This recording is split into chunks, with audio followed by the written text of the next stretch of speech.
Hey everyone, Sleepy Reader here. This is Sleepy Vlog 11.4. Sleepy Vlog 11. Whoa, big finger. Sleepy Vlog 11.3 was kind of a stealth vlog. I didn't call it that. But if you're really thinking about it, you can tell which one was Sleepy Vlog 11.3.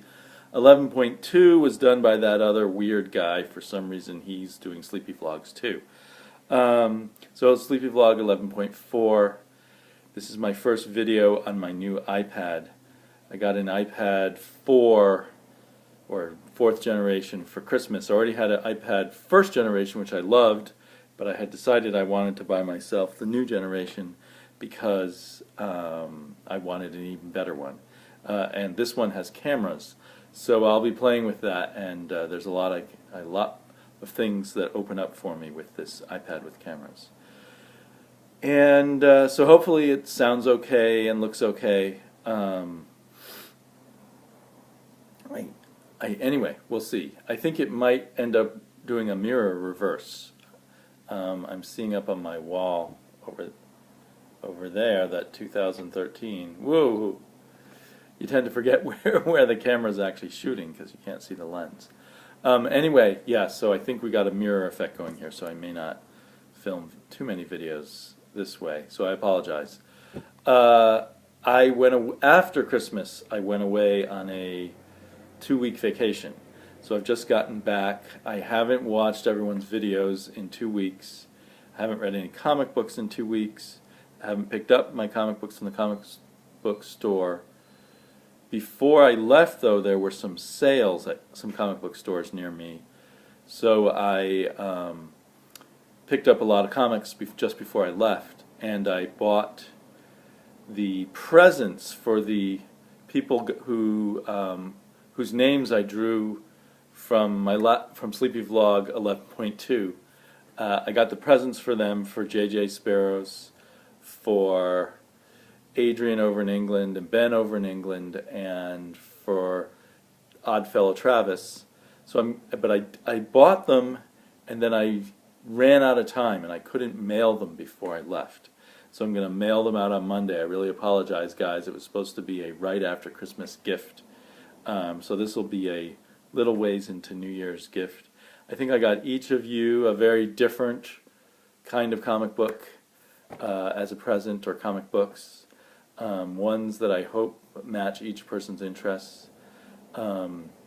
Adrian, Mr. Addy, his videos are very good. I don't think he has many viewers yet. Maybe the same for J.J. Sparrows. J.J. started doing some good reviews. He's one of the younger guys, and then he stopped, and now he started doing reviews again. So all of these guys do videos, so I'm hoping, rather than me tell you what I got them, that they'll tell you what I got them later in a video somewhere. Meanwhile, I also got stuff for myself. One of the more exciting things, I need to rebag it, is Demon #1. This was at a 50% off sale. The sticker price is $16, so $8, I don't know. People find these old Kirby things at a steal, but I'm not good at that.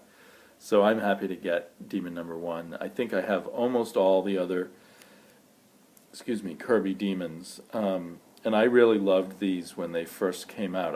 I might have owned Demon #1 way back when. So I was really glad to get this kind of a Christmas present to myself. And then I got a bunch of other Kirby stuff and Kirby related stuff during this sale. I got 2001 with Machine Man, number 10. I want to look for more of these. I think you can get them quite cheap. I can't remember what I paid for this. I already put it in a new bag. And then I got a bunch of Eternals, which I paid basically, I think, $3 or less a piece. Yeah, this is all mirrored. I wonder, though, it may flip again when you see it. Number 2.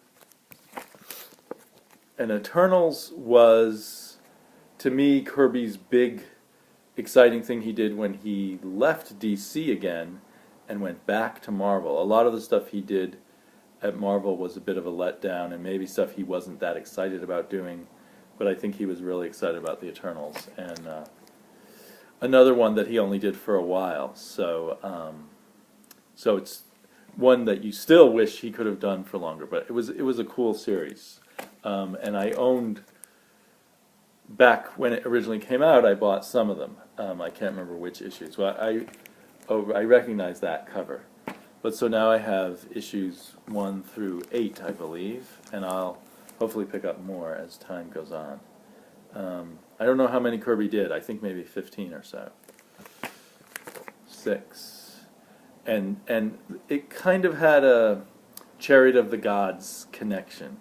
A lot of the things he did, like Commandy, had its starting point a little bit in Planet of the Apes, and this has a little bit of a starting point in Chariot of the Gods. But it not only introduces the Eternals, who are these really cool super beings, kind of like the Inhumans in a way, but who have become myths of our planet, but also the Celestials, which are a really cool kind of threat to Earth, godlike creatures who aren't evil, but they're so godlike that they're kind of threatening. And you see the Celestials pop up over and over again over the years in Marvel. So yet another thing that Kirby created that stands the test of time. I hope you guys can hear me too. I don't know how good the audio is here. Then I picked up some of the the very first attempt at the post-Kirby New Gods, The Return of the New Gods, which I believe was written by Jerry Conway and mostly drawn by Don Newton, I believe. Had some rich Buckler covers. And here's a Joe Staton cover. Joe Staton being most famous for E-Man. And then another store also had a sale. Actually, my favorite store, even though they're not great for back issues. But the Cosmic Monkey, the store that I used to have my pull list at. So I picked up a copy of another Jack Kirby collector issue that I hadn't yet purchased. This seems to be a focus on Marvel, although there's a back cover with a bunch of DC heroes. This is an old Marvel Mania poster, I believe, inked by Kirby himself, which is kind of unusual. Although when he inks it himself, it's a lot like when Mike Royer inks it, I believe. And I stopped in the store because there was a sale there, but they had this mass signing. I live here in Portland, Oregon, and a lot of comic book creators for some reason live here, and they've formed a community here. So there was this mass signing. There were about 10 different creators there signing, and I saw Greg Rucka, but he had this huge stack of Stumptown in front of him, and I wasn't ready to buy Stumptown. I'm not sure if I want to buy it. So I didn't stop and tell him how great Punisher was. I really should have done that. But then I also saw Chris Robertson, and he does iZombie. He's the writer of iZombie. I always focused on the fact that Michael Allred was the artist, and I had always been meaning to start buying iZombie. So I stopped and talked to Chris Robertson, and the other thing is I knew him before when I used to read lots of science fiction short stories. I'd seen a lot of short stories by him, and he had edited a really cool anthology of science fiction adventure stories. And I talked to him, and he's basically not writing prose, not writing science fiction anymore, and just writes comic books. He feels it actually reaches a larger audience. The individual books reach a larger audience than the individual science fiction novels, which he says one of the ones he wrote only sold 1,000 copies, which is kind of shocking.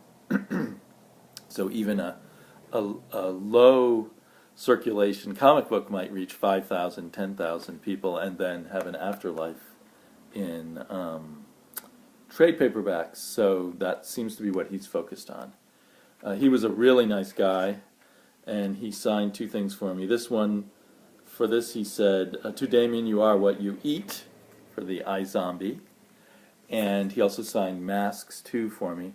I don't know why I didn't buy another copy of Masks 1 and have him sign it, because Masks 1 is so good. But anyway, he wrote, on Masks 1, he wrote, "To Damien, the weed of crime bears bitter fruit." He has one of those signatures that's just a bunch of gobbledygook I can't make out. But it was fun talking to him. And he also he and his wife are the publishers of the digital comics company Monkey Brain, and they do some interesting things there. And I read his digital comic book there and some others. And at that same store, I haven't even taken it out of the bag yet, but it looks very yellowed, and it was quite inexpensive at 50% off New Gods #7, which was always an issue I like. I have all the New Gods in reprints, but I just thought it would be fun to own this, and someday maybe own better copies of all the New Gods comics. But this, I believe, gives an interesting backstory to the New Gods in this issue. And non-Kirby related, I just grabbed an issue of Creepy. Not that cheap, even at 50% off. It was $5. But I think I owned this as a young teenager, a Swords and Sorcery special issue, and I just wanted to grab it and see whether I'd still like it. This was a cover by a not very good Frazetta imitator, who I remember seeing a lot of covers by him. Romus, I don't even recall his name, but that style just looks familiar. Somewhere between Corbin and Frazetta, and not that great, but kind of the later Creepy covers often were like this. And for the heck of it, I picked up a spare copy of Saga in trade. So, I'm excited for the new year. I got a backlog of comics that I'll be picking up at my comic book shop. I'm on Google Plus as Damien K, Sleepy Reader, so if anyone wants to hook up with me there, that's a good way to chat. I'm also on Skype. You can personal message me for my Skype address, or even once you're hooked up with me in Google Plus, that kind of hooks into my Gmail, so I can just chat with people directly in my Gmail window, which I often have open, especially at work. So, I'm looking forward to watching everyone's videos, and I'm not glad that my vacation's over. One more day and I'm back to work. But glad to be back to everything else. Talk to everyone later.